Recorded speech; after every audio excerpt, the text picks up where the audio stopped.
Welcome to a new episode of the Rebel Radio Podcast. This is Mark. This is Matt. And welcome, Rob. Oh, okay. I thought. Yeah, you can just I was just gonna introduce- jump in. This Yeah. Rob. This Oh. Rob here. Rob from the Random Ramblings with Rob podcast. I was listening to your new episode, and I never thought about it being a tongue twister. And I'm like, that is kind of hard to say. Yeah, especially when you're trying to say it fast or whatnot. You be like, Rabaloom, oopsie. Yeah, a lot of people be like, they just leave out pieces of it. They just be like, with Rambling Rob. I was like, all right, that's fine. The 3R show. And no Long today. He is out of town. So you got short. Yeah. Well, he's Vietnamese, and and his dad said, "Hey, I need to go to Dallas to see a doctor. You got to take me." And he basically doesn't have a choice. It's just it's kind of how his culture and his family works. That's okay. He's got to help take care of his dad. Isn't that how it's supposed to work? Yeah, that should be how it works. Anyway, Yeah. Yeah. But sometimes you can negotiate. Well, Mom, I can't do it tomorrow. I can't do it the next day. But Yeah. so Yeah, he was like, nah, motherfucker. So Can yeah, my brother take him? he Can my sister was take him? disappointed because he wanted to be here for the 100th film. So, but next week is his birthday, and he Suck it. He I'm here now. taking over the airways. But he picked out the movie next week for his birthday, which we'll preview later. Word. Or we should just say we're going to do some completely different movie and be like, screw you, Long, we're not doing your birthday movie. Yeah, I mean, you already screwed him out of the 100th episode, so I there know, you right? go. We're gonna do Journey to the Center of the Earth. Ew. With That's the rock one? The Rock one or Oh, the no. or the freaking Brendan Fraser. Brendan Fraser. Yeah, Oh, Brendan, yeah. yeah, Brendan I don't Fraser. think I seen that. I seen the one with the Rock though, because he Yeah. did the pecs and he was bouncing the. Yeah, and you got the meme from that movie, right? With the girl in the back seat. Oh no, that's the mountain one. Oh, Escape from Witch Mountain or Witch something. Mountain. Oh, Yeah, there that's you the go. Witch Mountain one. Yeah. Oh, okay. The twins. The twins. Yeah. Right. So it is our episode 181, our 100th film since we rebooted. Crazy. So it's kind of a special occasion, So Yeah, that's why I brought drinks. yeah, we brought drinks. We Yes. brought Rob to podcast with us. I was gonna hit at Podfest in November.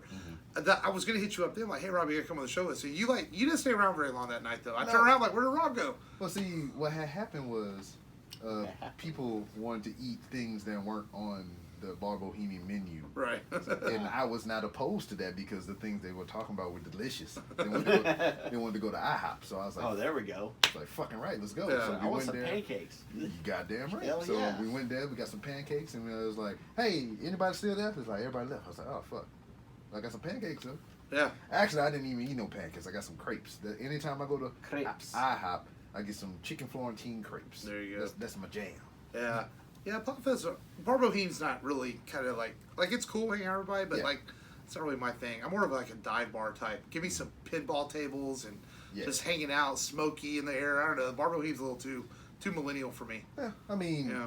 I enjoyed the event for Yeah. the time I was there. I got to see some familiar faces. I got to see some new faces, whatever. Which I got their cards. I'm gonna hit them up. What's that? The horror and Sex, murder, Yeah, horror, I gotta sex- hit those ladies up. I met them at the Me and Walker the Geek was at this little con in what the fuck was it? I forget what it was. But anyway, they were there too. I seen them there. Yeah. And then there was another guy called something in Jazz.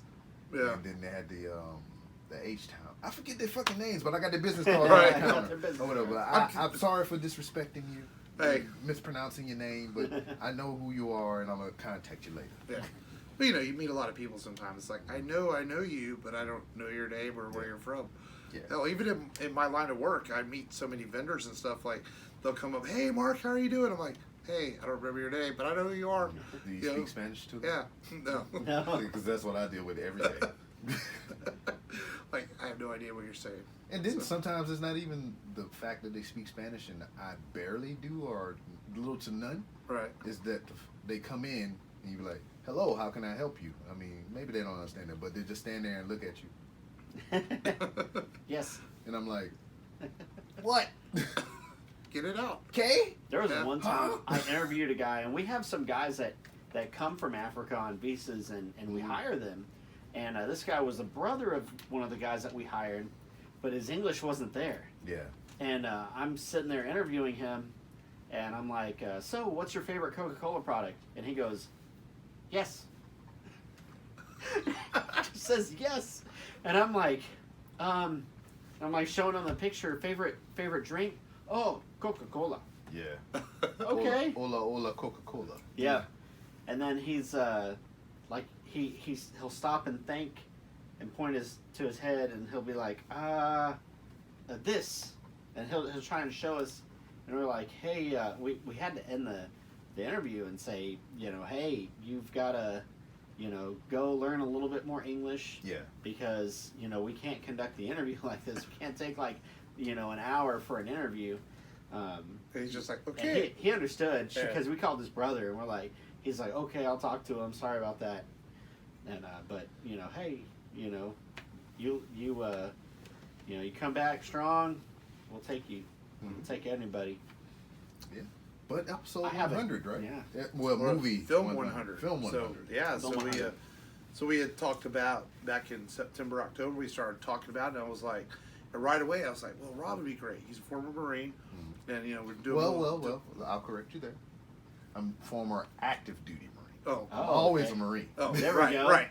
And so and we talked about Rob, and threw a couple other names of guys we knew were military. We knew way back then. We're like, we're gonna do Saving Private Ryan because we do a lot of fun sci-fi films and action films, and Yes, I can we tell don't by the do a lot decor. of Yes, by the decor. we don't do a lot of serious films, but we're like, it's such an important film to do, Yes. and it is such a great movie. So we felt like it was an honorable film to do for their 100th film. So Word. we're definitely going to talk some more Saving Private Ryan here in just a little bit, and get into Rob's background and stuff with his show and what he. Well, go ahead and plug your show now, man. We always got to plug your show. Word. As you heard prior to, I host a podcast called The Random Ramblers with Rob. So, I started about 2016 at the tail end of my military career. I wanted to write a book about my military exploits and all the things that I've done with my fellow brethren and sisterin, because, you can't exclude them when you say brethren, you know, it's right. overarching Yeah, term, yeah. but you gotta designate that they got vaginas and all that stuff. So, but I don't like to write or read so much. I ain't saying that I can't do it. Right. It's just a hard time. It's a chore. Yes, Yeah. really. Tedious. I mean, it's not like Angela Lansbury and shit. I'm like, just like freaking typing away and shit. But I just sitting around bullshit with my military guys or whatnot, and then I got out, and then I had to find other things to do, other people to talk to, because I could talk to them, but I was in that lifestyle for 16 years, and I know how I can get. You get busy with the day-to-day, then you got your own family stuff or whatever. I'd rather not bother them, too much or whatever. So I just started reaching out to random people and talk about all manner of things or whatever, which you can find out more on randomrob.com. I had to take off the cast for savings because it used to be randomrobcast.com, but I just shortened it down. Right. For savings. For Right. savings, of course. If you're an independent podcaster like you gentlemen are or whatever, you got to save that dollar here and there whenever you can. That's right. So, yeah. Random Rob Cat. See, I almost did it. God damn it. Randomrob.com. And this isn't our official first time to podcast together. No. Talk about Podfest. The first one in 2018 when we first met Rob. Exactly. We sort of all did a random podcast late that night, all pretty liquored up. Yeah, with Clint. Yeah, exactly. Yeah, with Clint. You, Broadcast. Clint, Brandon, Yeah. Some Mark other- got in there, Frank got in there at bunch the of us, A time. whole I got bunch of in random there. people. We don't really know what we talked about. I bet if we went back and listened to that, we'd be like, well, We talked about the N-word somewhere in there. Yeah, I Somewhere think that there. came up. Yeah. Acres Homes came up. I remember Acres Homes. Yeah, about Clint rapping. And we were Yep. just like, wow, you know more rap lyrics than we do. Yeah. Dude, Clint is a music machine Yes, when he you is. talk to him. It's Yeah. like, wow, because he came on our show, did the Hateful Eight with us, and talked about the new Tool album that came out Yeah. about that time. And And Clint he's just like super busy because I tried to get him on twice. And Mhm. first time we miscommunication on both ends or whatever, so no fault there. And then the second time he was just asleep because he was tired. he do does a so lot of much overnight shit. work. He'll be there next Saturday. Well, I'll be there next Saturday Word. at what's the name of the Secret The Secret secret group. the CP365 event for Compalooza Battle Royale with cheese. Yeah, and Bunch it's of not local- a secret because we all gonna be Yeah, there. Yeah, bunch that's right. Bunch of local podcasters going Worst to be in secret a ever.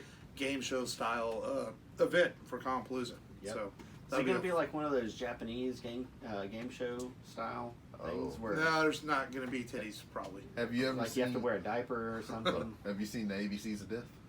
I've heard about it. I've seen clips, but never actually. Oh yeah, L for libido. That's what that game is. L for libido. Yeah, look that up when you got the time. Yeah. Thanks to the Colt 45 podcast for making me watch that. There we go. In front of my Brandon kids and wife. and Randy. Because I didn't know what I was in for. You know, we talk movies, and but some of the movies they watch, I cringe. Like, oh, they actually watched that. They did Supergirl. Or they did did they do the Cyborg. Human Centipede one episode? I'm I like, think so. They did? Oh, I need think to go so. back and find Way that one of the out. early episodes. I was just like, no, I couldn't make it 5 minutes into that movie. They did The Pest that one time Oh with yeah, man. Those are, They really challenged John themselves for Leguizamo. some. yeah, those are classics. Yeah, we don't challenge ourselves that much. Yeah, I like it. Well, our first Patreon episode, which I guess we'll give away because I haven't put up the artwork yet, we're doing the Van Damme Street Fighter. So on this show, this show we kind of do popular movies. So our Patreon, our Patreon movie, we're gonna do like our Patreon shows are gonna be like movies that were meant to be great, but they turned out not great. Mm-hmm. So we're gonna do Van Damme Street Fighter for the first one. So that's gonna be hard to watch. Yeah. So I remember it being pretty awful. Yeah, So. it was what it was. That was very 90s, I think. Oh yeah, Very definitely. It's like 90s. 94, 95. So yeah. You got the two guys from Double Dragon. Yeah. It's like, let's pick these guys to play Ryu and Ken. They did great. The best part of Double Dragon Well, was Alyssa Milano's. No, big it wasn't. butt.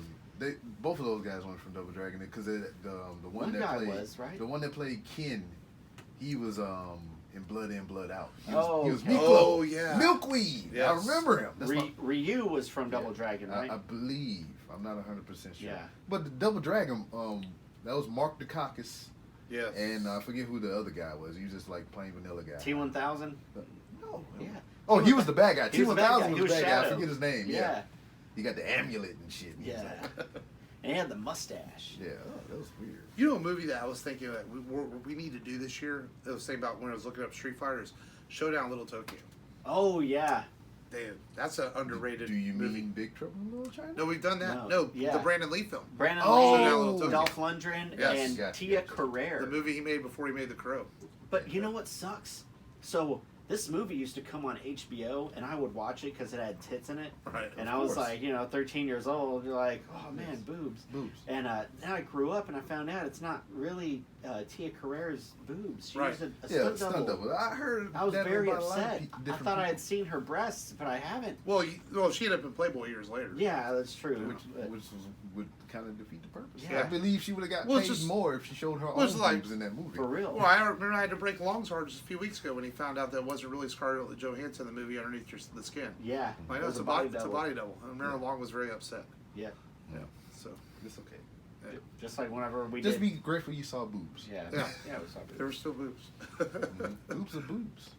Yes, even the animated ones. When we Yes. did Street Fighter 2, the animated movie. Oh, Hentai. yes. Matt was excited. Is I that was. hentai or is just hentai its own thing? Um, Is animated boobs no. hentai or does it have to have tentacles in it? Hentai has to have tentacles or weird some stuff. horseman Dude. thing that's like, I and the girl's like, I remember my first. I guess it would be considered hentai. 'Cause I remember the first one I ever saw. and Ninja it was- Scroll? Well, very well, very well, very well. That would be the official. Because he has this big old tongue and he's just holding it in Yeah, one she hand. had a and he's poison like, vagina. She had a poison Yeah. vagina, Yep. which could be said from any woman. Yeah, but that's gonorrhea or chlamydia. Well, or I something. don't know. I'm just talking about like poisoning is like poisoning the mind. Yeah. Right. You do some crazy things for some vagina. That's I used right. to drive 3 and 5 hours for some of that. I'm getting flashbacks. Back in the Anyway, day.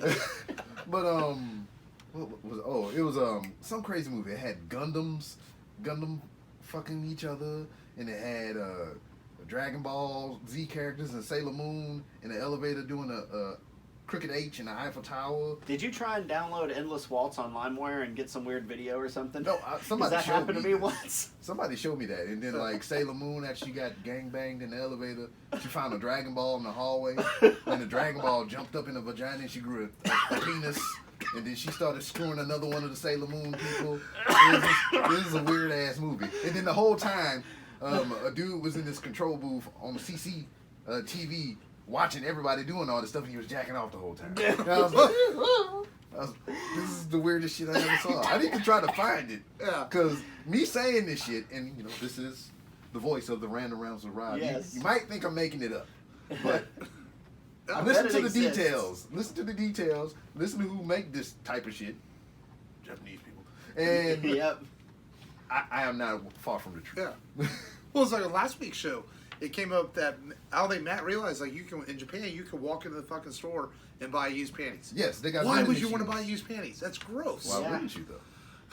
I mean, I On the would flip side. personally, but I'm just Depends saying. on whose name is attached to the. It just depends if you have the option to. Right. Yeah. You know. And that's the thing. I think they sell them because they can over there they can defamate character and they don't care. Yeah. They can sell them as Pamela Anderson's panties and they can get away with it over there, even Yeah. if it's not really hers. And then what's crazy about that, you kid? Huh? Moana? Okay. Go watch the movie with the boys. So cute. Oh, yeah, nice cameo. Yeah. Cameo by Waves. But I forgot what I was saying. It was just It was random. yes, it was. Used panties. Used panties. Pamela Anderson's used panties. Oh yeah, But they that's really belong to some guy named Earl. yeah, but that's another Yeah. weird thing though. I don't know if it's in the Japanese or Chinese culture. I don't know. I'm sorry. Yeah. I'm not saying you all look alike. The but, East. The but Eastern yes. culture. But they'll do all that crazy shit. But whenever you watch their porn, they blur out the vagina Right. and all the other stuff. Yeah, you know? I It's never like, get that. So what the hell? Don't you hate that when you're scrolling through porn and you see a really nice Asian chick, you think this is gonna be Especially great. that- Then you load the video, and you're like, oh, it's blurred out. That Yeah. Hitomi girl, you know, with the huge, Oh yeah. massive No, boobs. know what you're yeah. They blurred the money shot. Yeah. So Yeah. it's just like pixels flying in her face and shit. Like, is this that Adam Sandler movie where the you know Yeah. It's just like where are these pixels? look like an NES game. Yeah. All right. So, yeah, Yes. we've had a little bit of everything. in the A little bit first- of everything. Hentai. We've 100. covered hentai. Yep. Well, speaking of downloading things, I guess we can officially get into the show. Yes. We always start the show with download this, is where we tell people what we may have watched, streamed, played, video games wise this week. And Rob, you were the guest. What have you checked out lately? I know have you're been- always Walmart logging and Yes. watching movies. I have been playing as far as video games go. The freaking Call of Duty Modern Warfare. Nice. I haven't played that series of games since Black Ops 2.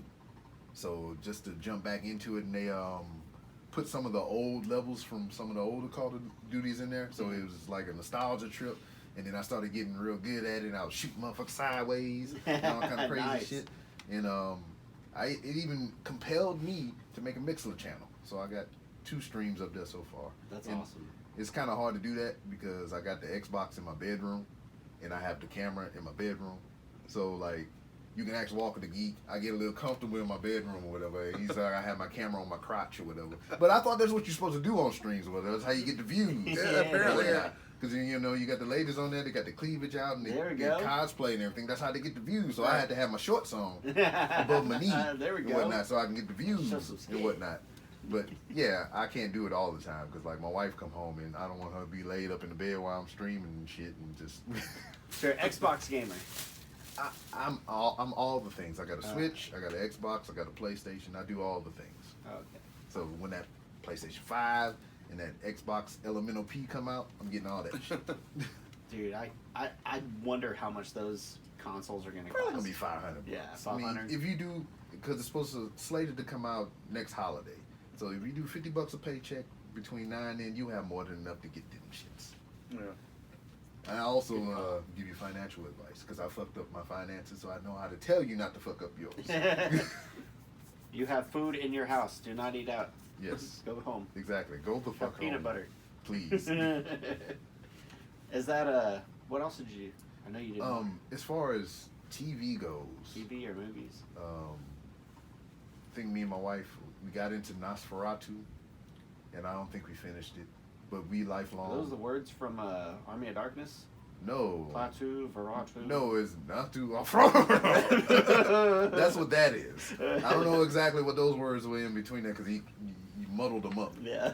But it's I forget what channel it's on, but it's updated version of it's just called Nosferatu.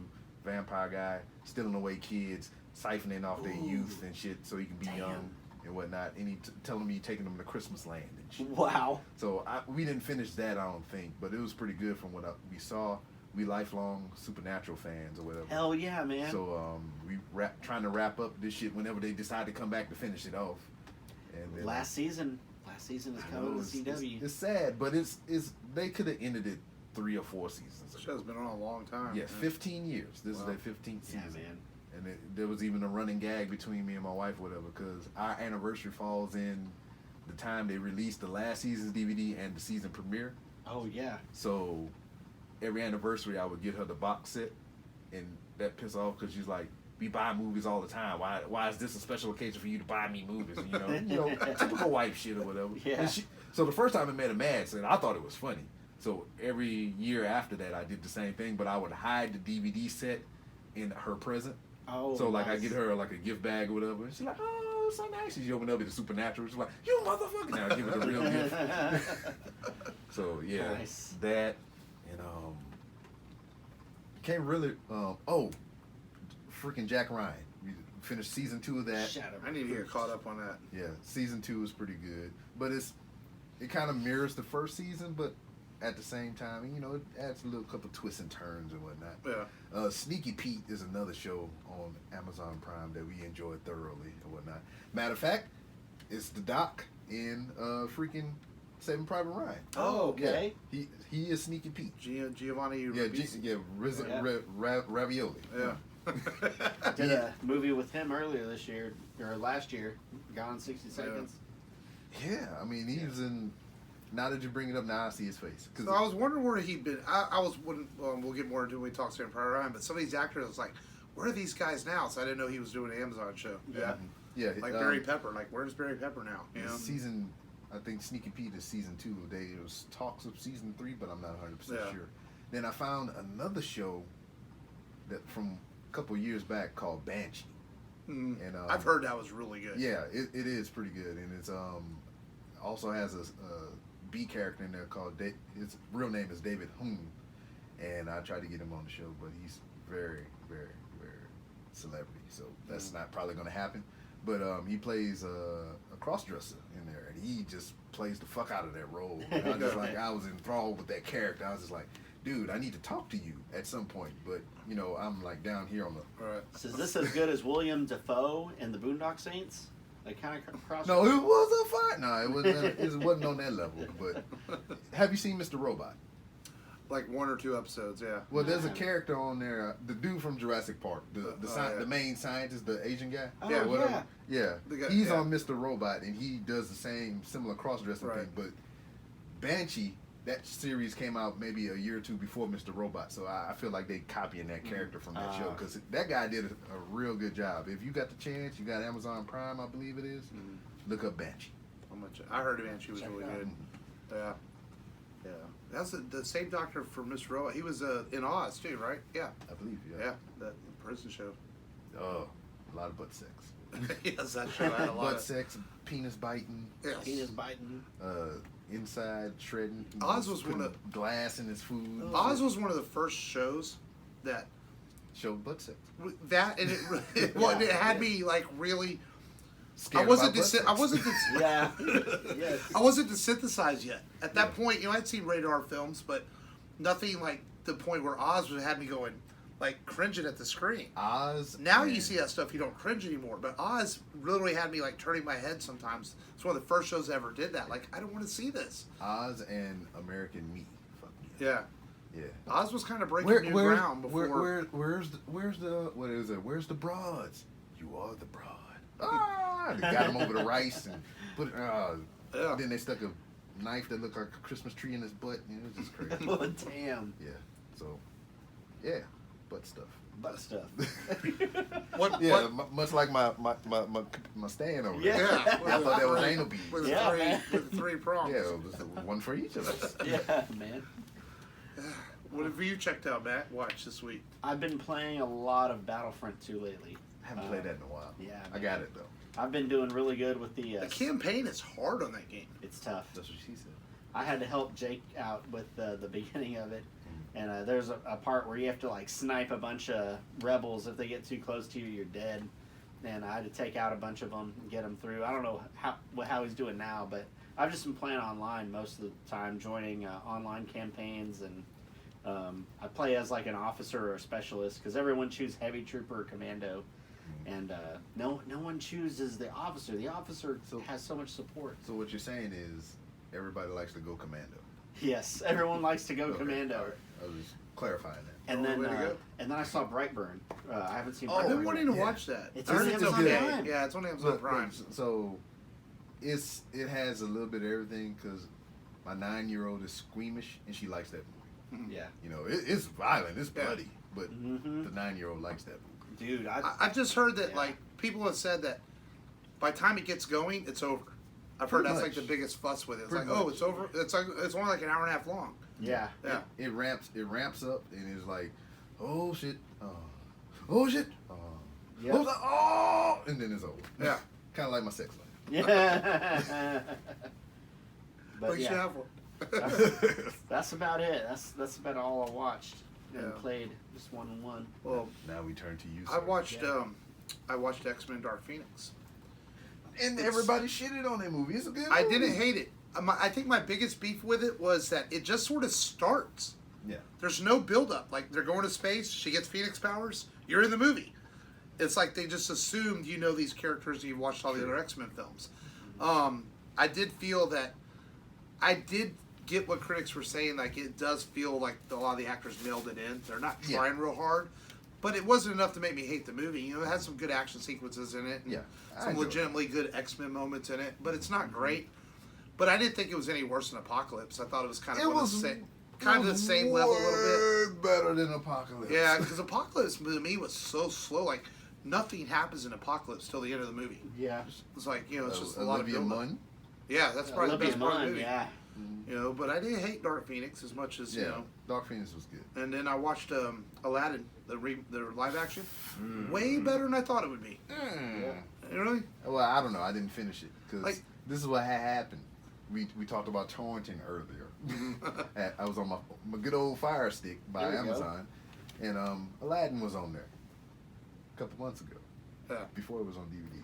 I'm incriminating myself. Anyway, so it came up, went through the entering credits and all that stuff. He started singing the first song, and I was like, I'm not feeling this.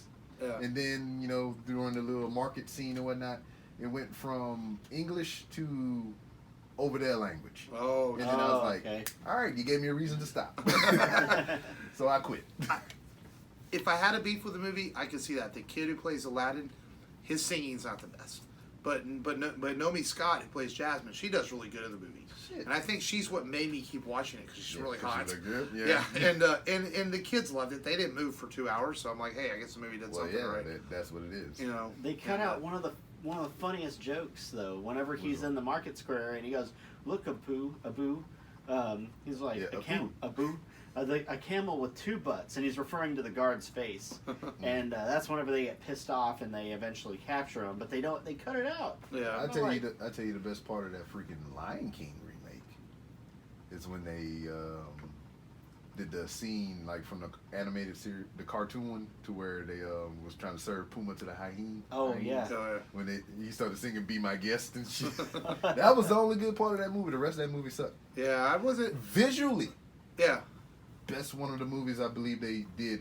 As far as the the CGI and animation. Mhm. I thought I was in the motherfucking Serengeti somewhere. Goddamn, thought the symbol. I ain't gonna. yeah. But the movie sucked. The lions didn't have no emotions. Yeah, I didn't like you the can Lion get away King with as much. cartoons or whatever. Yeah. But it was just like his daddy fell off the thing. You're like, no. Yeah. I was like, I didn't feel it. Because that was the joke before the movie even came out. It was like, you gonna have a hope, you gonna make us sit through this again and cry over Mufasa dying, and then I seen this shit and I was like, this is whack. Yeah. This is whack. I wish Jeremy Irons would have came back to do Scar. That would have made it perfect. 'Cause I didn't mind the recasting, but it's like, man, if you would have just had So you that wanted voice of Well, Scar. Chetwood, Ultifor, however you say his name, he did a good job as Scar. I haven't seen it as yet. far as you I need to you watch wanted it. the marching Nazi hyenas. That's what you wanted. Oh, that was very, very Nazi-ish. One thing I will say, going back to the Aladdin remake though, is everyone's worried about replacing Robin Williams, and I will give Will Smith mad props. He did really good in the movie. He turned me off in the beginning of the movie Really? when he was singing. He I gets was well. like, See, he gets better. I'm done. When he becomes a genie, he's really good as a genie in the movie. So did yeah. they show how he became a genie? Yes. Okay, so Yes. maybe I'll revisit it for that aspect because Wait. that's what I will give props Wait, no. to. No. They don't show how he became a genie, but it all ties the story together with the beginning. Ah, okay. Yeah. So all So right. there's a tie. That's what I'll give like a lot of these remakes that they do, Mhm. that they tie in a lot of loose ends that you didn't know previous Right. from their animated predecessors. and Yeah. shit. So I appreciate those aspects. So that might make me go back and watch it. Later. Yeah. Might. Maybe. Capital M. Yeah. Lowercase T. Do you trust me? It was enjoyable. Better than I thought it'd be. Better than I've just been playing. Still playing God of War on the PS4. Which one? The newest The one? new one on PS4. Boy! Yeah. It's all, yeah. I told Matt that last week. I'm just gonna start when I need Michael to do something. Boy, go get me a beer. Boy. Yeah, I only got one boy, so that's what I call him. Yeah. My oldest, he's sandwiched. So I got the oldest one is a girl, he the middle, he the boy, and then I got the little one. So the oldest one is the tall one because she's the tallest. Yeah. He's the boy, and then she's the little one. All right. I was like, so that's how I don't even call him by the name. I'm like, where the tall one at? Yo, Tell the boy to come here. Little one, come here. Yeah. Beanstalk. Oh, baby B Rob. Yeah. That's what. Boy. But other than that, that's all I really watched this week. Okay. A couple movies, and then of course the movie that we're Yeah. fixing to talk about. I'm finna go. We read. Go for it. Go wee And wee.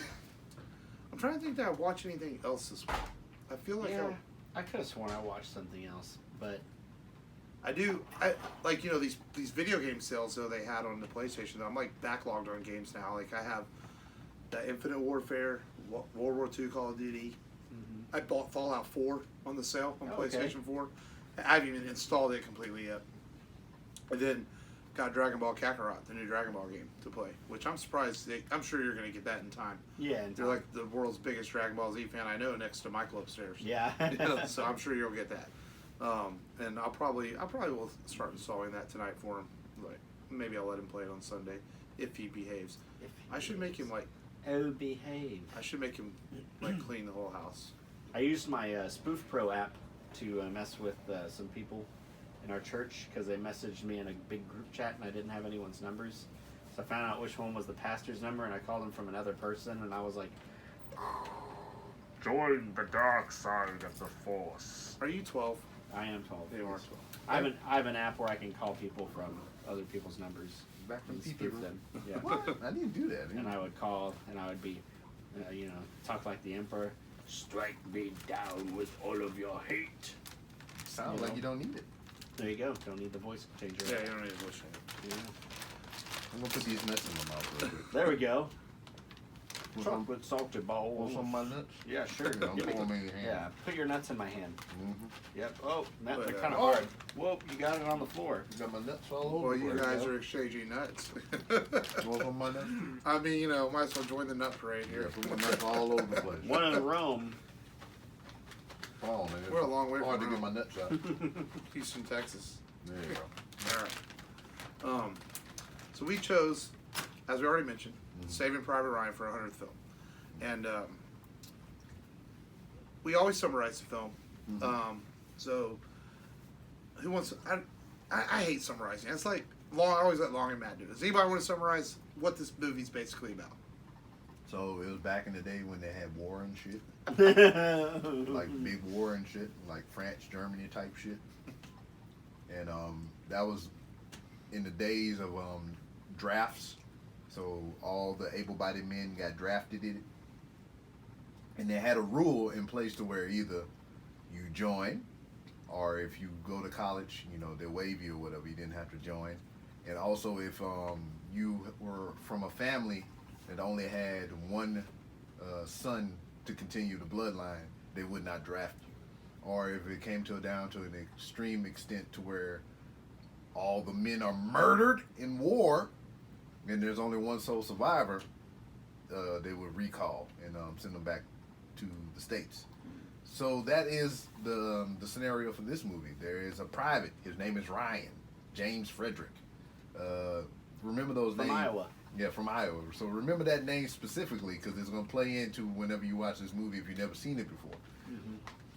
So him and 3 of his brothers got deployed to this war. And all of them died except for Private Ryan. That one, James Frederick. And they had to go find him. They had to save Private Ryan and get him home so he can continue on the bloodline of the Ryan family. Summarize. NC. I think that's a good point. And you know, this is a movie that when it came out, it was had a profound effect on a lot of people. Mm-hmm. I will never forget the first time I saw this. I saw it with my parents, and I remember, like, you know, we were brought up being a male. You know, you're taught to be tough and not cry and all those things. And I think this might be the first cinematic experience I ever had that was old enough to remember. Because this is '98, so I was probably 21 or so at the time. Yeah. I think it's the first movie that I remember looking over at my dad, and my dad's just crying in the theater. Boo-hoo. And I think I started crying. I think this is the first movie that ever made me do that. And it's the first movie I ever walked out of that was like a funeral. It was complete silence when the film was over. Mm-hmm. I never had that happen again until I saw American Sniper. Word. And I think I took away from this movie not knowing like what my grandfather had been through when he was in war. Yeah. And I ultimately, and we always rate the movie at the end, but I, to this day, 20 years later, think this is one of the greatest movies I've ever seen. All right, so- and that's why I felt it should be a 100th film. Yeah, what was the year of this movie? 98? Okay, all right, that makes sense then. Yeah. All right, so I joined the military in 2000. So I seen this movie before I joined, and I went back through it. I don't think I've watched it again, like really recently, but I went back through it today before I came here, so it can kind of be fresh in my mind or whatever.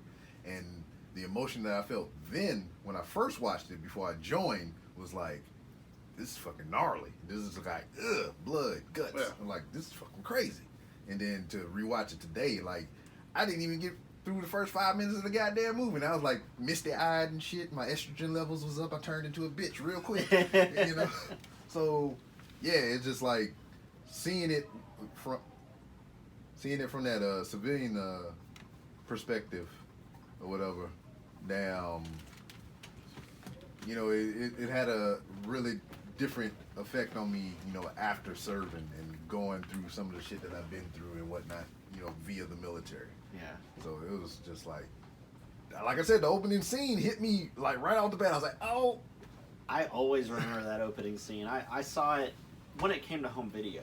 And I had friends that had gone to see it with their parents, and they were always talking about the opening beach scene, Omaha Beach. Yeah.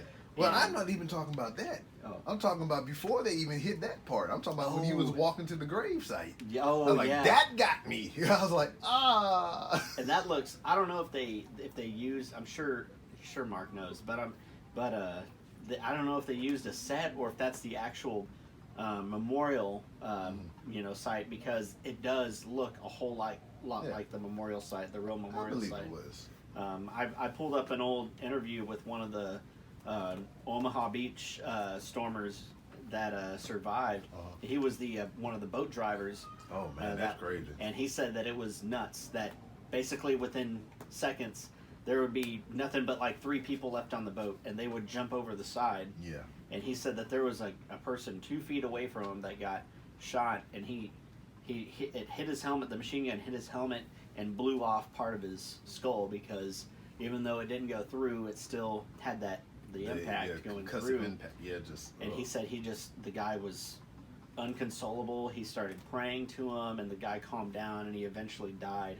And I was like, just hearing this guy talk about it, I was just like, wow. You know, I have 2, you know, family members that served in World War II. One of them still alive. My wife's grandfather is one of the oldest living World War II veterans, and he was a paratrooper on the Eastern Front. My great-grandfather on my dad's side served on the USS Saratoga. Yeah. And you know, so I know Mark's grandfather served in the Korean War as well as my grandfather. My dad too. Korean War? Yeah, my dad old as shit. He 88 now. Yeah, yeah. But yeah, that's a crazy opening scene. Yeah. And then, like I was telling him before you stepped out real quick, I told him the opening scene got me. Mhm. And I wasn't talking about the beach. Right. I was talking about when you walk to the gravesite. That shit got me. I was like, oh, emotions. Yeah. Yeah, well, yeah, and it's interesting that you said you watched it before you joined, and then after you served, it gives you a different perspective of things. And it's interesting because like my brother-in-law, he's a Marine, and former active duty Marine also, and like he can watch like these movies, but like he won't watch a lot of modern stuff like Lone Survivor, stuff like that. It just affects him too much, and sometimes even the older stuff he has trouble watching still. Yeah. You know, Because, like, just going through it again or whatever, it's just like, it wasn't so much the fighting part. Mhm. It was the shit to come after. You know, just like, because, you know, when you in it. You ain't thinking about a lot of too much. But when it's over and, you know, you got to deal with the shit to come after, that's when it all starts to hit you and shit. It's like, fuck. Yeah. Because, like, what got me was, like, Vin Diesel's character earlier. Oh, on. yeah. Caparzo, yeah. Caparzo. So he got shot. So Saving a little the girl. corpsman took his freaking letter, rewrote the letter. Then he got shot. So I'm thinking, so somebody gonna have to rewrite the letter a third time or some shit. Yeah. You know, it's fucking crazy. Well, and I think that's one thing that Saving Private Ryan does a great job of doing is that it doesn't glorify war. These guys they're heroes, but they're not glorified heroes. It's not like an old John Wayne war movie where John Wayne's a hero and he's going to save the day. By the time you get to the end of this film, you don't even see Tom Hanks. You see Captain Miller, and you see those guys, and you went on this journey with them. And I think that's one thing and Spielberg set out to do on purpose.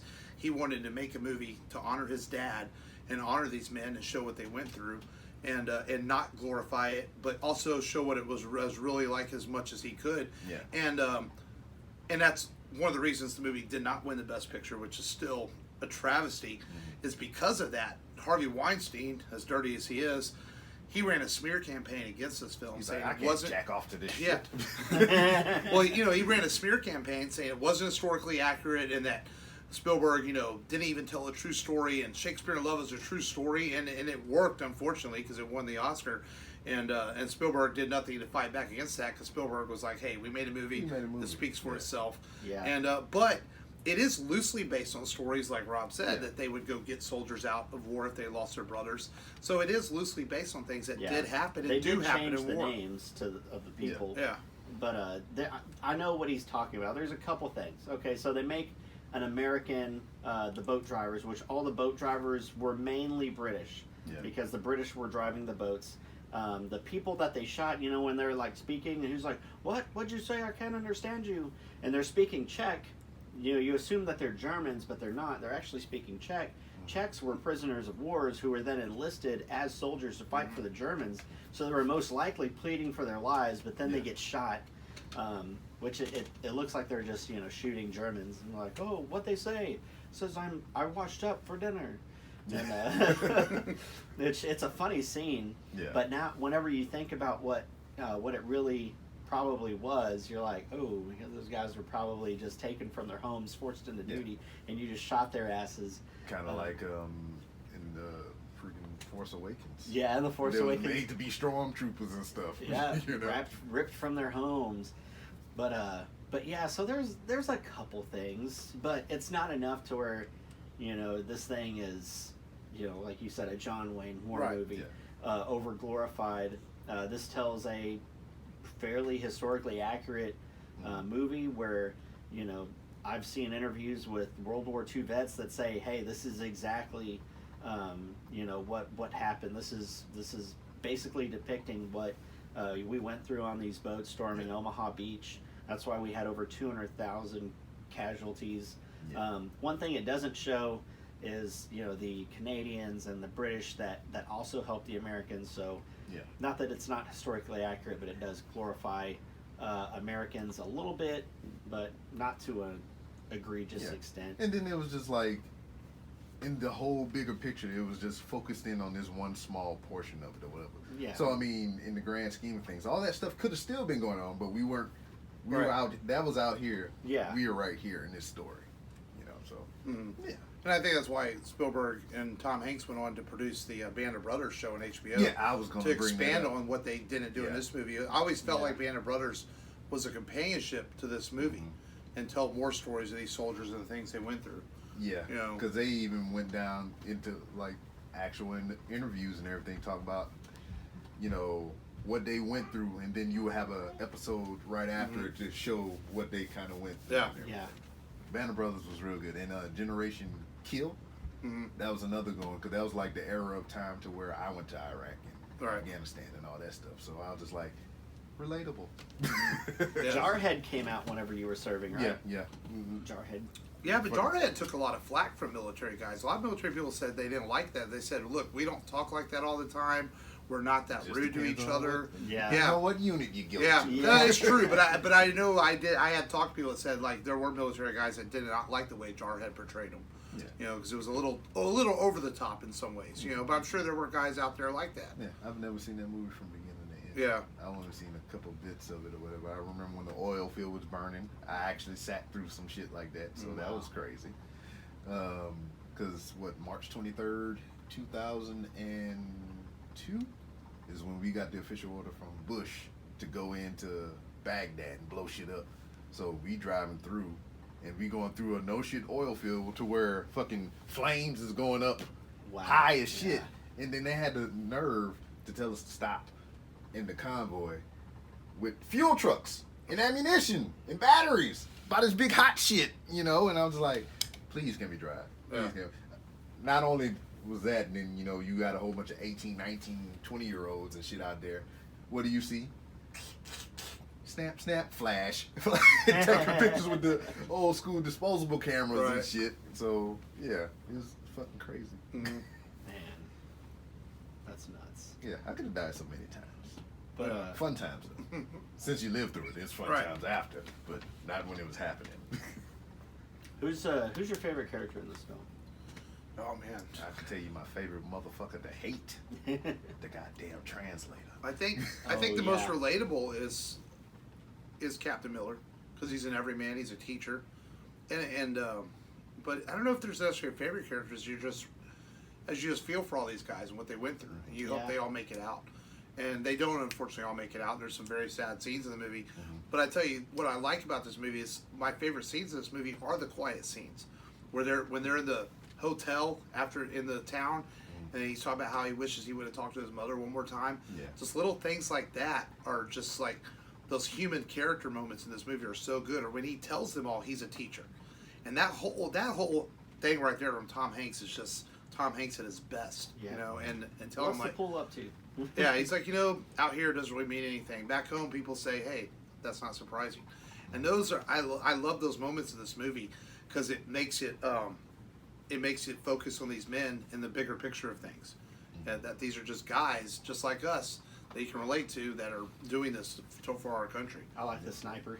Yeah, I was gonna say Yeah, that Roger too. Maris, the guy who played Very Roger I was Maris. sad. 60 doing. I was sad when he went down. Yeah. Yeah. He was just like, son. It was almost like that scene in Jurassic Park, the first one. Clever, Clever girl. girl. Yeah. Yeah. Yeah. Then watching it the other day, I was surprised. I didn't even realize Nathan Fillion was in this movie. Yeah. Plays the Yeah, first Firefly. Ryan. Plays the first Ryan that they mistake. For. And the voice Yeah. of Cade 6 in Destiny and Destiny 2. Yeah, I seen him. I was like, damn, he is super young. Yeah. Very young. He old as shit now. Well, Matt Damon was cast in this Matt movie. Damon. He was cast in this movie. He wasn't a star when he was cast. They didn't know that Good Will Hunting was going to win Oscars in 1997. All of a sudden, Matt Damon was a big star. But when they shot this film like in '96 and went to post editing and all that, and Damon was no one knew who he was when Steven Spielberg cast him. He made like She 150 made an grand for Oscar this for movie. editing. Yeah, and that's crazy. Then 2 years Matt later, this Damon. kid's a huge star. Matt You know?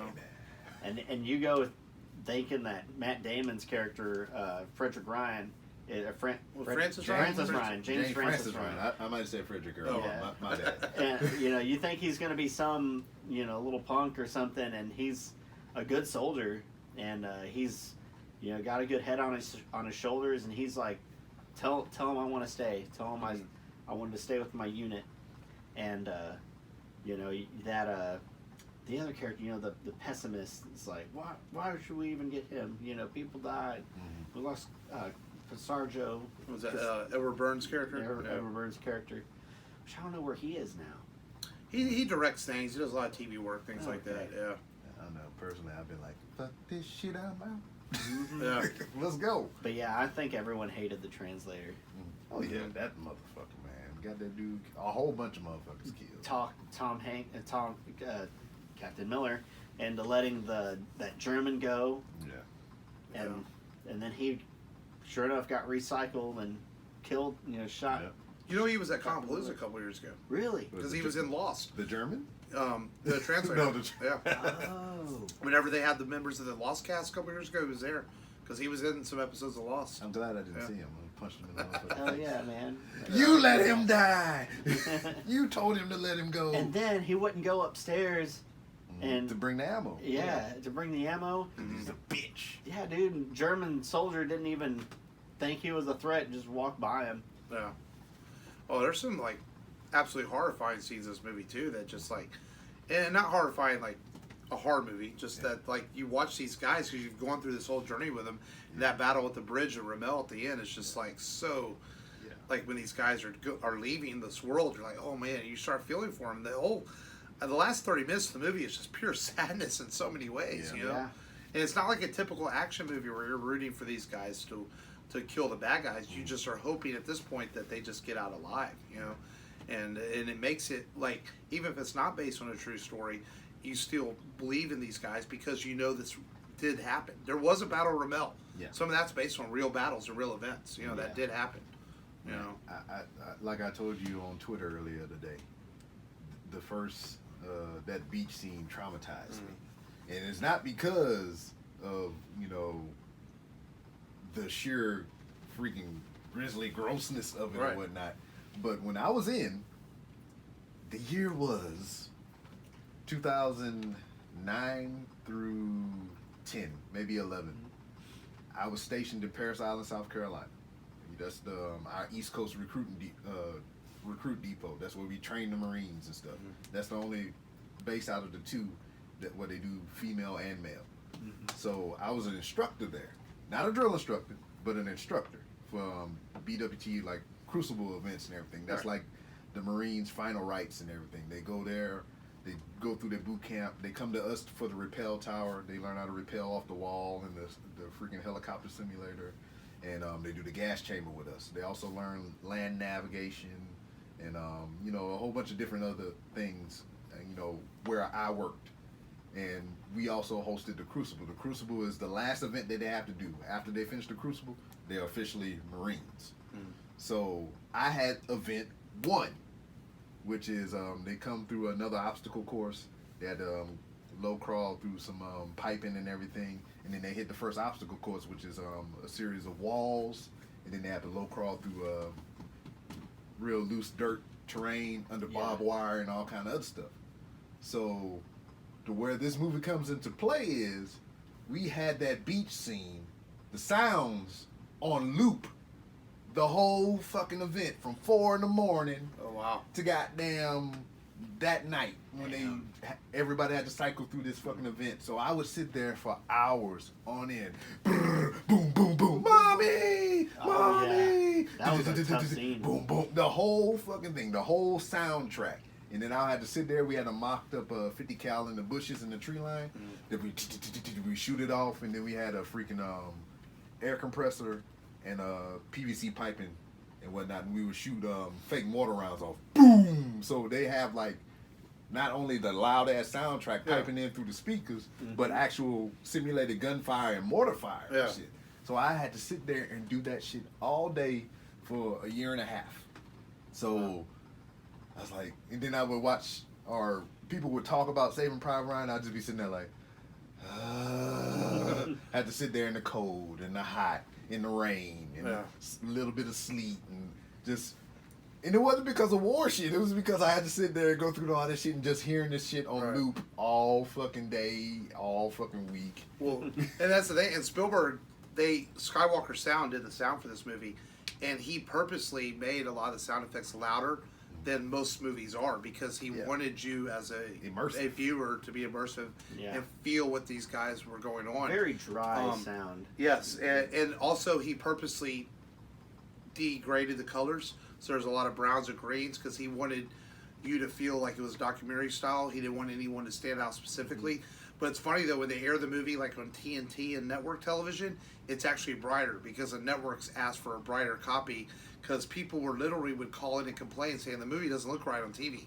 You know, that's the way it's supposed to look. It's supposed to look grainy and darker. Yeah. Because Spielberg wanted to have a documentary feel. He wanted you to feel the sound effects. He wanted you to be immersed in the film to know what these men were going through. Just the beachhead soaked in blood Yeah. and everything. It is just fucking Oh, crazy. I'm rewatching it this week, getting ready for the podcast. It had been a few years since I had watched it too, and I'm just like, and that opening scene is so intense, and just like, but yet you don't stop watching, and then when you finally get to that moment where they're all sitting down and just breathing a little bit, you almost feel like you're breathing with them, like, okay, we just made it through this. You know, it's really, really hard to watch. On the side note, anytime I hear the word intense, I always have a smart ass quip where like, well, they weren't intense, they were outside. I just thought, because as soon as you said intense, I was like, I was fighting nerves not to say it, but I felt like I still needed to explain it.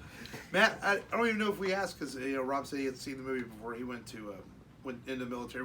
Did you see this in theaters? Were you old enough? You're the young one in the group. Yeah, I saw it on VHS.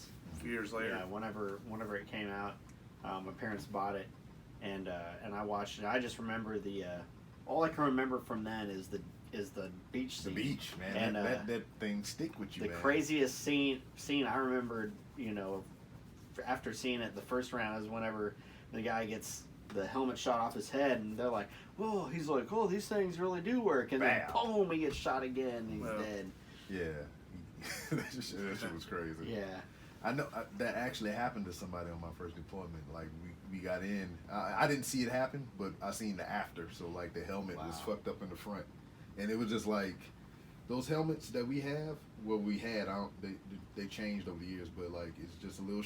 You call it a turtle shell, and it got like a little lip right here in the front, almost kind of like a brim of a hat, but it's really small. Mm-hmm. And he got hit right on the brim, just that little lip. If he would have just kind of like breathed in a little bit, because when you breathe in, your chest bigs up, and he would have got popped in the fucking dome piece, man. It was that fucking close. Wow. That's crazy. And the part of the movie gets me is like you were saying how it all like the beginning when he's walking is the end. Every time when he turns, it says, "Tell me I lived a good life." Every time I watch this movie, I'm like, oh, that's like so. Yeah. He wants to know that what these men sacrificed for him was worth it all, And his wife, I don't know the actress's name, but she doesn't quite understand what he's asking. And that tells you that he probably never really talked about this over the years because she's like, well, of course. She kind of gives that look like, why would you ask that? Because as an audience, we just went through this whole movie with them and this journey, and we know what he went through. Yeah. And she looks at him like, yeah, sure, and it's an interesting way that they handled that. Like he probably never sat down with his wife even after all those years and really told her who John Miller was and what these men did for him. Yeah, because a lot of people don't want to talk about that shit. Yeah. Because to talk about something is to kind of relive it. And, a lot of people don't want to go through that shit again. Yeah.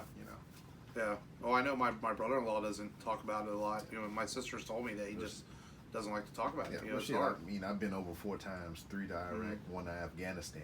Yeah. And I'll talk about that shit all day. The first time was the worst time. After that, the 3 after that was just like cake. Yeah.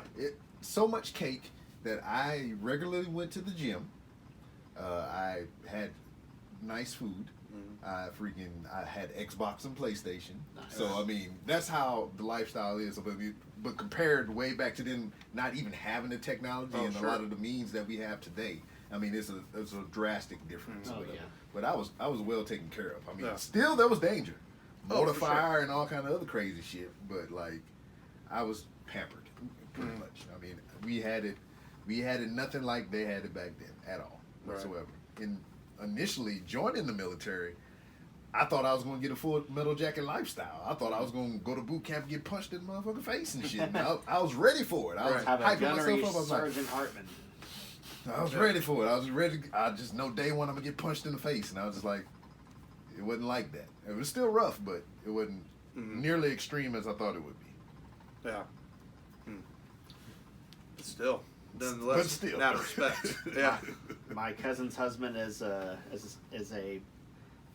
former Marine sniper. No, he is a Marine sniper. He's former active duty. Former active duty, but now he I guess he's still active duty because he's a sniper for the embassy in Iraq.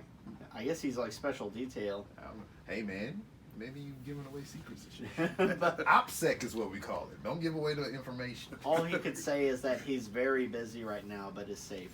Okay, very well. But he doesn't protecting your talk about any freedoms. of it. Yeah. He'll post some pictures of like whenever I guess they had some free time on base, and he'd wear some goofy little short ass shorts, Yeah. and they'd play football, Mhm. and he'd dress like someone from an '80s basketball Globetrotter team or Yeah. something. See, what really, pulls it together, whatever. I mean, even y'all speaking about the relationships they form within this movie and whatnot, how you go through all the steps and the emotion with these characters. It was even an extra level for me because like the way they were acting goofy and silly and everything, I lived that shit for 16 years. Yeah. And like it wasn't far off from what we do now. I mean, that's tradition that never changes. Well, we talk about each other, mama and shit, but we don't really mean it. Right. Talk about people, girlfriends, call them stupid, jackasses. We grab ass and everything like that, Right. kissy face, all that bullshit. So all that shit was relatable and everything. And like I said, after the fact, after being in the military, watching this movie again later on, it's just like it as the young people say, it hits different. It's different. Sure. Yeah, so yeah, I was just like, oh, I remember. Yeah. Well, it's just like even watching a movie like this and watching Lone Survivor, even those hit differently because like World War II, like we all know someone that may have served or family members and stuff, but we don't know as much about it. But then you go watch Lone Survivor, and with the media, everything's in our face. We know about it. I found that harder to watch. Yeah. What those guys went through, and being that Mark, what's his name? Wahlberg. The guy he played who lives in Houston. We know about him more. We know more about his story, and I found it harder to watch than an older Chris Kyle? No, Chris Kyle's American Sniper. Oh, okay. Mark something. He lives in Houston. He's the one that Lone Survivor's based on. Okay. And I find that almost harder to watch just because it's we know how much almost more accurate it is in some ways because he's told these stories, but not less accurate than World War II. It's just different. And in another movie that kind of hit me a certain way or whatever was The Hurt Locker with Jeremy Renner or whatever. So I think that's a great movie too. And I hadn't dealt with anything on the level as him or whatever. 'Cause my job in the military was transportation, so anybody needed something, I'd put that bitch in the back of my truck and I'd go bring it to them or Right. something. Or I staged the logistics for that operation to make the convoy to get to where we got to go and shit. So I was transportation, but like just his overall mindset I can relate to because like when he was there, he felt at home. Like this is where he's supposed to be. But when he was back in the rear in garrison with his family and shit, he was just like, fuck is this? Yeah. This is a child? How I hold this? Very relatable, whatever. Because like, 16 years I've been in. My oldest child is 19, so she was born when I was in. My boy just turned 17 in December, so he was born in 2002. Okay. I left in 2001. So when he was born, I got to spend 12 days with him before I went to Iraq. Wow. Yeah. Wow. So, and then many moons later, because obviously that marriage didn't work out. I meet my wife now in 2008, and then I go through 2 deployments with her, and then we have a child. And that child, out of my whole time in and all of the kids, it's the only child that I've been with from the beginning process all the way to, the birth. Right. So like, with my daughter, the first one, I got my ex-wife pregnant, and then I went off to boot camp. I was gone, so I wasn't there for the pregnancy or whatever, and I was training and doing all kind of stuff, trying to set up things there to bring them up there to be with me. And then 9/11 happened, and I was like, shit, I'm gonna die. So I would like to have a boy to carry on after me. So I knock her up again, which, with that relationship probably wasn't a good idea, but at the same time it was a good idea because I love my kids. But knock her up, And then I was, that whole year leading up to us leaving, I was in training.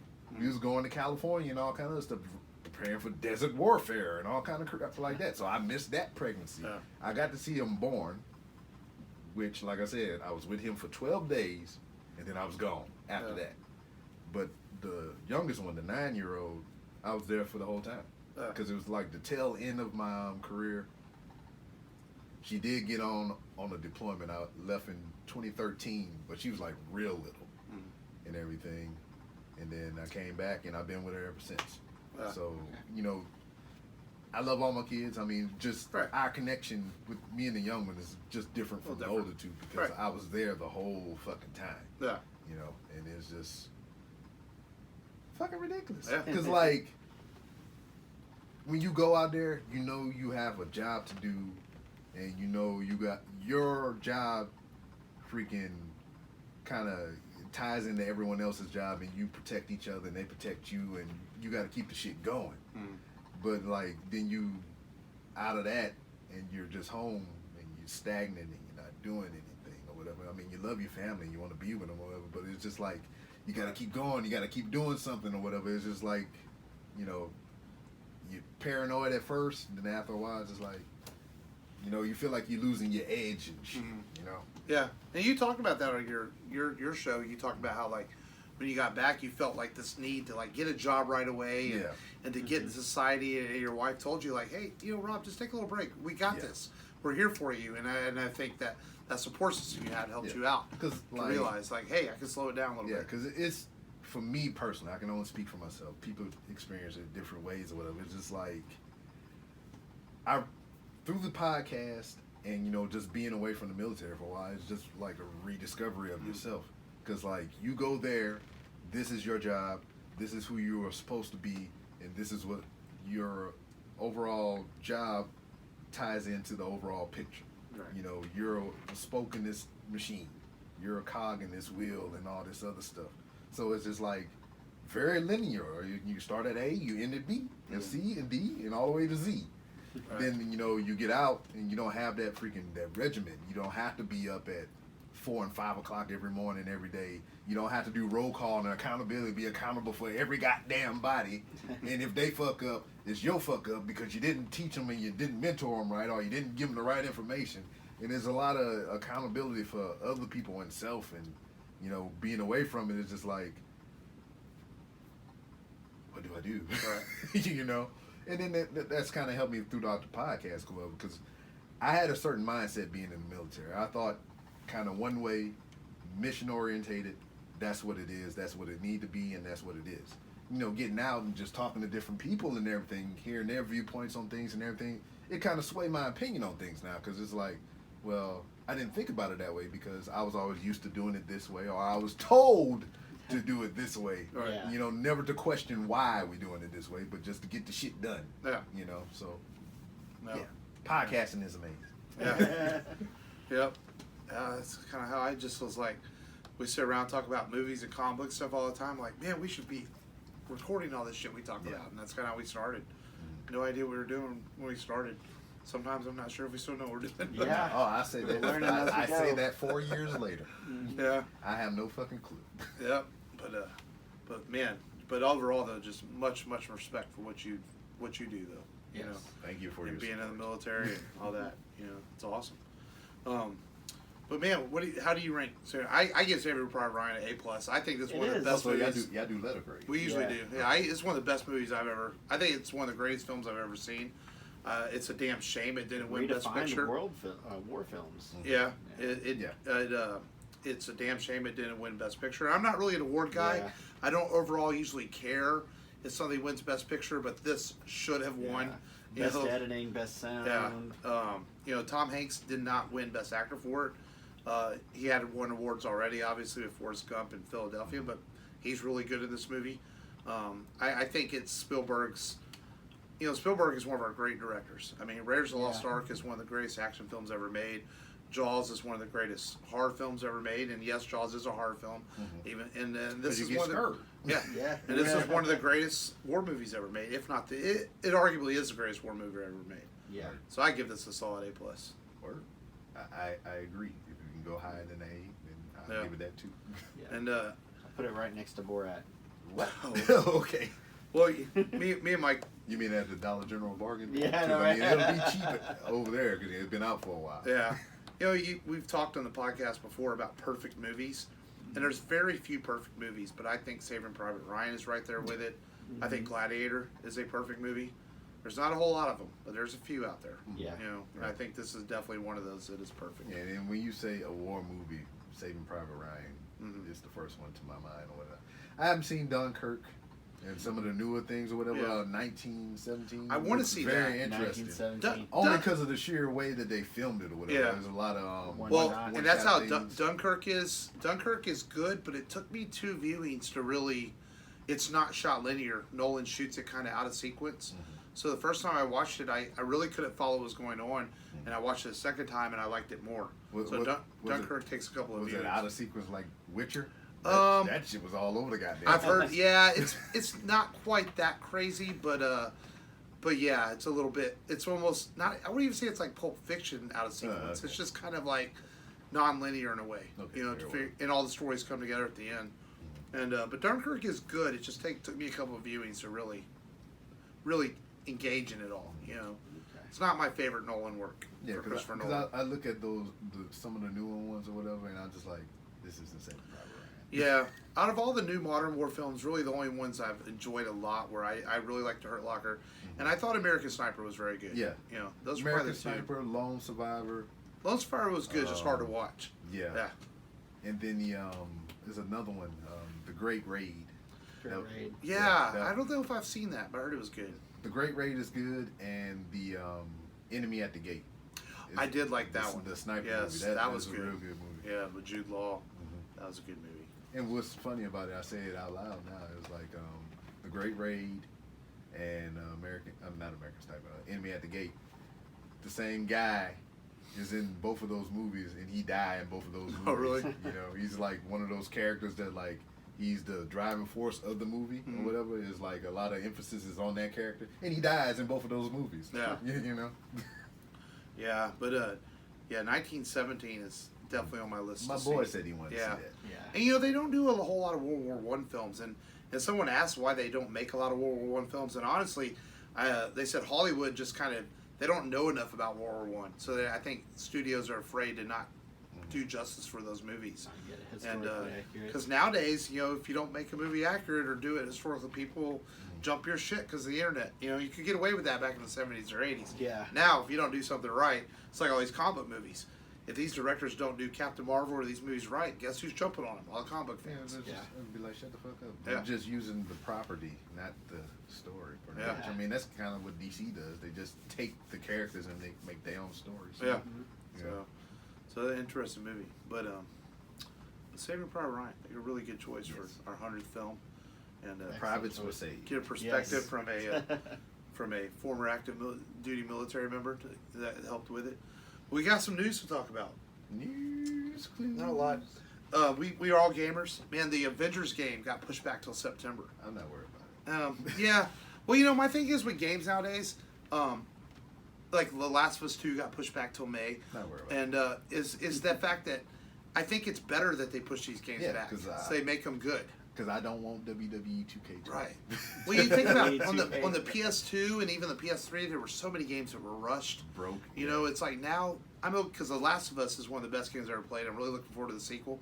I'm glad they pushed it back. Get Yeah. this thing perfect.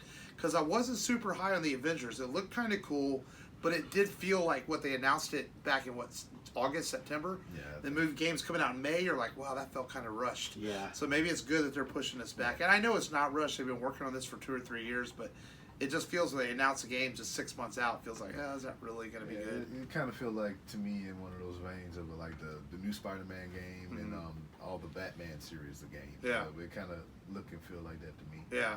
And, which I enjoy those. Yeah, Spider-Man was great. Yeah. Yeah. Because I'm working on 200% Spider-Man. I did 200% Arkham Knight. That's Alright. just like going through the game completely, getting 100%, like finding all the Riddler trophies, all the Right. puzzles and clues. I did that, and then once you beat the game, you get to go back and start over. But they do in-game plus, so that means you keep all your upgrades and abilities, Right. and you just go back through the game again. So Yeah. I did Arkham Knight like that 200%. Wow. So I'm trying to do that for Spider-Man right now. See, I finished Spider-Man, but I haven't finished all the DLC yet. Yeah, Got to do all that. I don't know if they put any new DLC, but I went through Yeah, all it's that just shit. the 3. Yeah, they haven't put Oh yeah, anything yeah, else out. yeah, Yeah, I did. I went through all that 100%, and I went back to start my 200%, and I was just like, more games came out, so I stopped. Yeah. And that was a long time ago. And speaking of Batman, Matt Reeves is going to film. Gotham City is going to be classical Scott. Did I say that right? In Scotland. Scotland. I kind of like this, you know. Scotland. Well, you know, with the Scottish. with Nolan's Dark Knight trilogy, we kind of he used Chicago and Pittsburgh as Gotham City, so we had modern skyscapes. I kind of like Gotham City being kind of an old school city. It'll be like in Jack Scotland. the Ripper type shit. Yeah, that's kind of cool. You know, everyone's worried about Robert Pattinson playing Batman, and I he'll like be it. fine. Matt Reeves playing the Apes films are really good. I think he's going to make a really good Batman film. I'm Yeah. kind of getting excited for this now that I'm hearing the things I'm hearing about. I like Colin Farrell as the Penguin. I like some of the casting they've done. Yeah. You know, I'm kind of like, this sounds kind of cool. I am always up for something different. Yes. What I hate about when they talk about casting new characters and new movies and everything like that, everybody go to the same well. Oh, it should be Tom Hardy. Oh, it should, always a big name, person that's been in 1,000 fucking movies. Right. I want a fresh face or somebody lesser known Yeah. to do these new movies or whatever, and that's what I really enjoy. I think that's what made Gal Gadot work. She wasn't a super known name, Yeah. but she does a great job in Wonder Woman. You know, it would not have had the same effect if it had been Angelina One Jolie of the best or somebody DC popular. movies they have ever produced. Yes. Wonder Woman. Yeah, That and what was the other one? Aquaman was alright. Aquaman's a lot of fun. Yeah. Yeah. It's a lot of fun. I liked it. You know, it's ridiculous. You have an octopus playing drums. How badass was that? Yeah. Under the sea, under the sea. Ariel. So, a movie that I completely forgot was coming out this year, we got a trailer for this week, and that was Morbius. Yeah. That was And good. but it's a good trailer. It looked I good, liked yeah. it.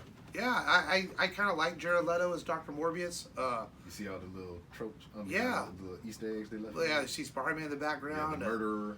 Yeah, J. Jonah Jameson is in this film being played by, the actor's name's escaping me. Yeah. Farmers. Yeah, Farmer's Bum, Insurance bum, bum, guy. bum, bum. Oz, Oh. who came up in the show Yeah, earlier. Oz. Yeah. Yes, he was in Oz. See, it all came back. And Michael Keaton makes a cameo in there. Yeah. I guess he's going to play Vulture because I guess Marvel and Sony never officially said, but I guess Sony is allowed to reference the MCU in their movies, Well, but I mean- Marvel's not going to acknowledge it.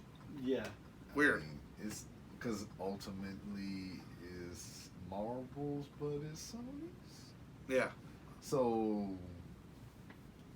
because that's the whole debacle, or whatever. Marvel, when it was going broke, just like here's some properties, give us money and shit. Yeah. They're just like, so those people who had it, they pretty much owned the shit for the most part or whatever. They just had strict guidelines to where like, if you don't make movies within a certain time frame, it automatically defaults back to us. Right. So that's why they keep pumping out trilogies of Spider-Man, so they wouldn't lose the rights to that shit Right. and the universe. That makes sense. So, if Sony just wanted to take everything that Marvel proper did with Tom Holland and all those characters and everything, they can if they want to. Right. But it's just we don't know the specifics of the contract. Yeah. And when it's kind of it may be like what you said. They can reference all that shit that happened over there, but the Marvel side proper don't have to acknowledge Yeah. the shit that they do over there. But ultimately, they have the swing with kind of what they do over there, unless they specifically, put the guidelines out. It's like, all right, you can do specifically this with Tom Holland or whatever the fuck his name is. Right. But we still have the overall swing on this shit. So it's a tricky thing. Yeah. With that. So they already got their main piece back in with Fox. They bought them bitches out, and it's like, Right. this is ours. We do the fuck we want. Yeah, But they exactly. still hanging on with goddamn Sony. Yeah, Morbius will be interesting. It'll be, he's not a super popular character. No. So I wonder- I knew of him from Yeah. the animated series. Right, back so in the day. when he had hand suckers instead of but yeah. Yeah. And so it'll be interesting to see how general audiences react to it. Pussy fingers. Jared Leto, despite being an Oscar-winning actor, he's not a super huge name. So we'll see how people react to this movie. I think story and whether it's any good will make a Yeah, difference.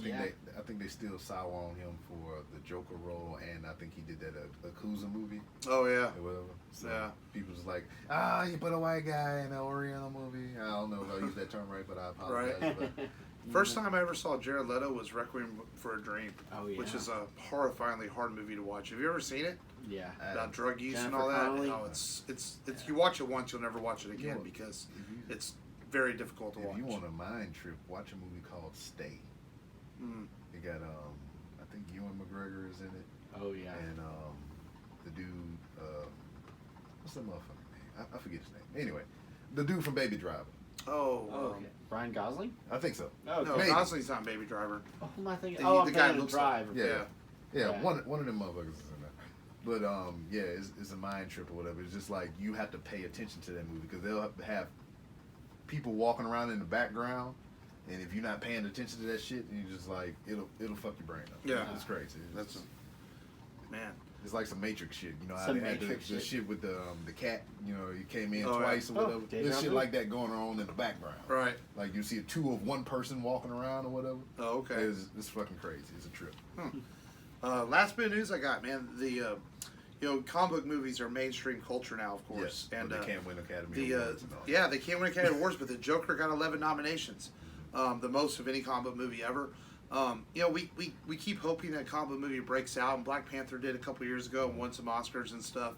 And I know you haven't watched the Joker yet, Rob. Did you ever watch it? Yeah. That's right. You saw it in theaters. Yeah, I wasn't a huge fan of the movie. I don't want to spoil anything till you watch it, but there's so much I didn't like about it. Do I have to go la la la? No, I'm not. There's things I did It like was about slow. it. Like I think Joaquin Phoenix is good in it, and I can see how he could win an Oscar. I think the overall story is good, but like in the mythos of Batman, there's things I didn't like in it. Yeah. I thought it was okay. I didn't love the movie, but I didn't hate the movie either. Yeah. So like, kind of the jealous part of me doesn't want this to be the comic movie that finally breaks out. I'd rather it be something I really enjoyed. Yeah. But maybe it'll do it. I don't know. It's got tough competition on Best Picture. Yeah. Some really great movies out there. The Irishman was really great. Personally, The Irishman was the best thing I saw this year. Word. So we'll see. But it's nice. But at the same time, it's nice that comic book movies are. It's okay to be a nerd nowadays. Yeah. Yeah. They're breaking into mainstream cultures, and like I said earlier in the show, I'm not a big Oscar guy. I don't care if something wins or not. But sometimes I'll watch it and I'll have my favorites. Like, hey, it'd be cool if that won, certain actors and things like that. Like last year, I was all over A Star Is Born. I was like hoping that Bradley Cooper would win and all that. Yeah. So I really liked that. I thought it was a really good movie. Yeah. So sometimes I'm my favorites. Yeah, he went through a lot personally to play that role. Yeah. I think he trained himself to play the guitar or some shit. And train his voice. the and all voice acting and all that. Yeah. Crap. And he and Bradley Cooper also went through addiction problems. So he related to the character and all that. Yeah. That's a method actor there. Yeah. So, Yeah. so we'll see. I think Joaquin Phoenix probably will win, which Joaquin. means we will have the character of the Joker will have won 2 Oscars if he wins, because Heath won, and then if Joaquin wins, Joaquin. I guess it's a good character to play. Word. He's a weird dude. He is. He's always been odd. Yeah, I mean, he wanted to sleep with his sister. yeah. Was that movie wise, or are you talking about like for real? Probably both. Yeah.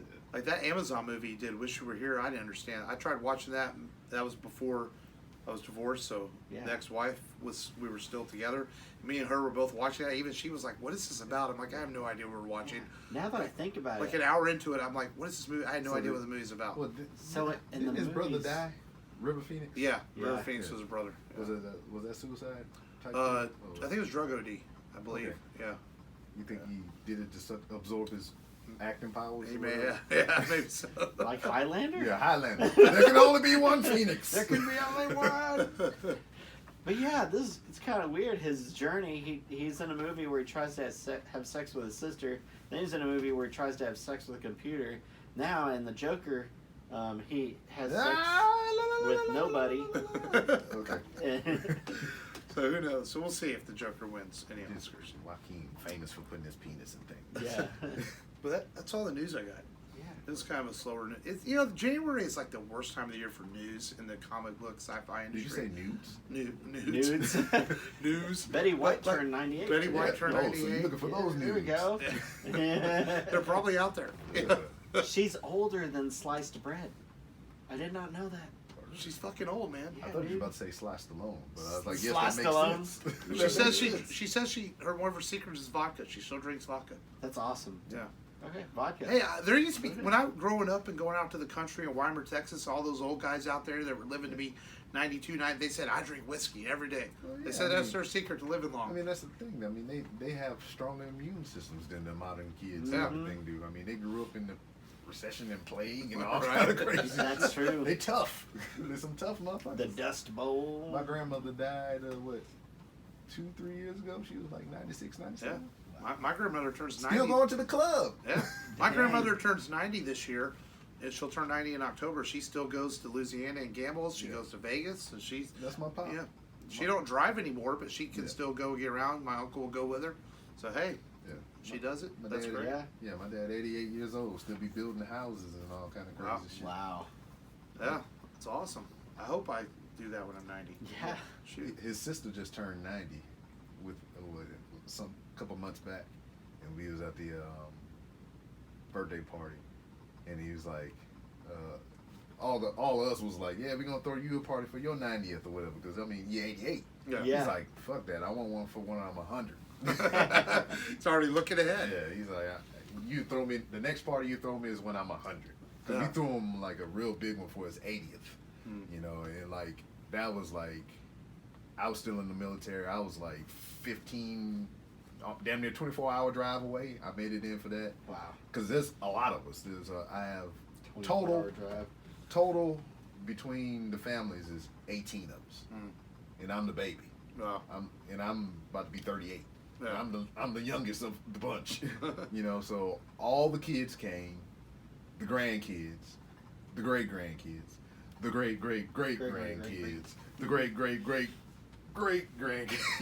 Right. All the motherfuckers came, cousins, nieces, aunts, nephews, all the motherfuckers there, and it was just crazy. And he said he wanted another one like that for his 100th. Mm. He said, "Fuck that 90 shit. I want 100." Yeah. Yeah, that's funny because they're starting to send emails out to the family of what we're gonna do for Grandma's 90th birthday, and everybody's like, Grandma doesn't care. She just wants to see everybody because we have some people live in Tennessee and Yeah. some people live in Carolina, and she just wants to get everybody together. And that's what I said in one of the emails. I'm like, that's all that's important as long as everyone can make it in town. Let everybody that lives out of town know early enough to get here. That's Yeah. all that matters. Yeah, So- that's within the last couple of years. That's what my mama's side of the family been doing. Because the 6 of us, they've been planning trips every year. I think I wasn't able to go because I was still doing military shit. But they went to New York, and I think this year they want to go to Los Angeles or something. Yeah. So they want to drive it Hmm. instead of doing plane tickets like they did last time. Because my mama don't want to drive, Right. fly. Yeah. She's 77. Stay on the Well, no, ground. she's 78 now. Wow. So Yeah. she's like, fuck, I ain't flying. I'm only in my 40s. I don't like flying. Flying I for some love reason. flying. I would fly all over the place. I don't know. Flying for some reason Tempted to get freaks my me out. pilot's license. Yeah. There you go. Yeah, I don't know. Flying, I like being on the ground. That's just me. Yeah, you be on the ground when you land. Well, yeah, When you exactly. land, Exactly. when you take off and when you land. Well, I've only flown a couple of times in my life, but one time I was coming back from Canada, and I was supposed to be back in Houston like Blame at Canada. 8 o'clock. So we're pulling out of the runway, and the whole plane just shuts down. No power. You like to pull out. I'm like, I was good at it. You know, and, No, despite- no, you well, got for the last 3 kids. times. At least 3 times you weren't. Yeah. And so they're like, oh, it's a minor power outage. We assure you it's okay. We're sitting on the runway almost 2 hours while he fixes power outage. I'm like, are you sure it's okay? Because if the power goes out at 30,000 feet, that's not okay. Yeah, So no. the whole flight home, I'm so nervous. Like thinking, we're going to lose power on this fucking plane? I get back into Houston like at midnight instead of 8 o'clock. Frank picked me up at the airport, and he's like, man, what took you so long? This is 2004, so I don't even know if I had a cell phone back then. Oh, yeah. And I'm like, well, the flight was delayed, you know. So that was my last time I flew. I haven't flown since then. So it kind of freaked me out. Power just going out in the plane. Just get drunk, pop a little something. see? Yeah. Kiss your ass goodbye. Yeah, because that was my whole philosophy when I first started flying or whatever. I would just get fucked up and just try to sleep the whole flight because I was like, well, fuck it, I don't want to see it coming if it happens. Right. So yeah. Well, I guess next week's episode, Long, it's his birthday, and so we usually have a general tradition of your birthday you get to pick the movie. Yes. So Long has chosen Star Trek II: The Wrath of Khan. Carne. Yes. And you know, arguably it's the best of the original Trek films. You know, I think it's so. you go back and you watch those old Treks. They're a little bit harder to watch after watching J.J. Abrams Treks, because his Treks are more excitingly kinetic and action packed. But there is something to be told about good storytelling and practical effects like the old Star Trek movies. So, and it generally is a really good Star Trek movie. Ricardo Montalban plays Khan. You got to say his name really dramatic like that, you know. And so that'll be next week's show. Why does Khan look like he's the lead singer for Whitesnake in this? Well, it is a 1980s film. Yeah, you know, true. where they had crazy hair and Yeah. and Ricardo Montalban worked out for hours to get all his muscles and stuff in that movie. You know. And, When you say that, it kind of reminds me of Princess Bride. right. My Which name is Indigo Montoya. Well, we did that last week. Yeah, I know. Yeah. Are you the six-fingered man? You killed my father. Prepare to die. And I am left-handed. so that is next week's show. Inconceivable. For Long's birthday movie, Star Trek II: The Wrath of Khan. Gone. Yeah, yes, that definitely is going to be. You got to make that joke. And what he shakes Gonna be a lot of that all episode. he quotes Shakespeare in the show too, like towards the end when he's going to get blown away. Oh yeah. Yeah, if I remember right. It's been a while since I watched it. What did he so. say? Et tu, Brute? So, Is that him? Is that the same thing? No. No, no, I don't think. So, man, that's the one where Spock dies too. Yeah. But Then he the lives. next movie is the search for Spock. But he Mhm. lives. Yeah, because he lives. But then he died in real life. Yeah. They didn't find him then. No, No, no, they yeah. did not. No. He's floating in space. Which literally is. Didn't he have his ashes spread in space? I think so. Yeah. I think Leonard Nimoy did have his That's ashes some spread in baller space. ass shit. Oh yeah. Well, you can afford that shit when you're an actor and millions of dollars. When I die, spread me around the produce aisle of Walmart. The produce aisle There at you go. Walmart. Yes, if you enjoy Walmart. I want new plants to grow in my ashes. That's funny.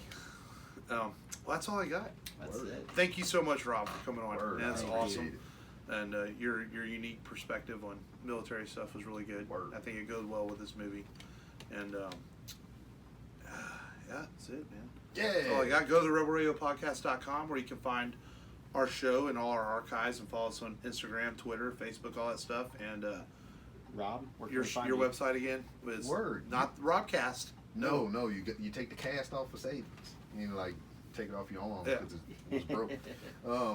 You can find me on Twitter at 3R Show. You can also find me on Instagram at the 3R Show because some punk motherfucker got 3R Show and he hadn't posted since 2017. And you only got 2 pictures of shoes and shelves. You stupid son of a bitch. But you can find me on Instagram at the 3R Show, and you can use the hashtag Walmart Log if you want to see me walk around Walmart and say stupid shit. I got my first official episode of the Walmart Log to where I did a freaking damn near hour interview in Walmart while we ate food and walked around and shit. So you can find that on my YouTube page. Just look for 3R Show. You can find me on TikTok at 3R Show. You can find everything else that I'm forgetting to mention on randomrob.com. Randomrob.com. And yeah, giggity goo. I'll be in Walmart. I'm about to go there after I leave here. I look forward to the next Walmart log. Yes. But again, thank you so much for coming on, Rob. This was fun. Been looking forward to it for a while. So. Yeah. And we will see you next Saturday. Yes, at I will be there. CP365 Battle Royale with cheese. With cheese. With Con cheese. queso. I thought you said with cheeks. Cheeks. They got some cheeks there Clapping too. cheeks. Clapping. At the secret There you group go. here At in the secret Houston, group because Texas. there's a secret. Yeah. Yeah, which I apparently it's not far from Georgia or Brown. I don't know. So. I never knew it existed. So Yeah. it was a well kept Me secret. neither until this. Yeah, it's a good. Apparently, it's like a comedy/music club, but they have a big room or something we're gonna use. So Shit. Maybe we should look into that for the next H-Town Podfest. yeah, more room than what Yeah. we've had. Yeah, that'd be a good idea. But thank you as always for listening, to everybody out there, and we appreciate your support. I did mention go to our radio podcast. Yes, you did. Yeah, Join you our did. Patreon. That would be awesome. Yeah, join the Patreon. And They give you extra shit unlike me. yeah, we're getting there. But yeah, so that's it. This has been Mark. This has been Matt. And Rob. Thank you as always for listening. Remember, as always, just go there and do it. Yeah. In Ugh. the ass. There you go with more butt The other stuff. thing that became my slogan was, Jason Mewes.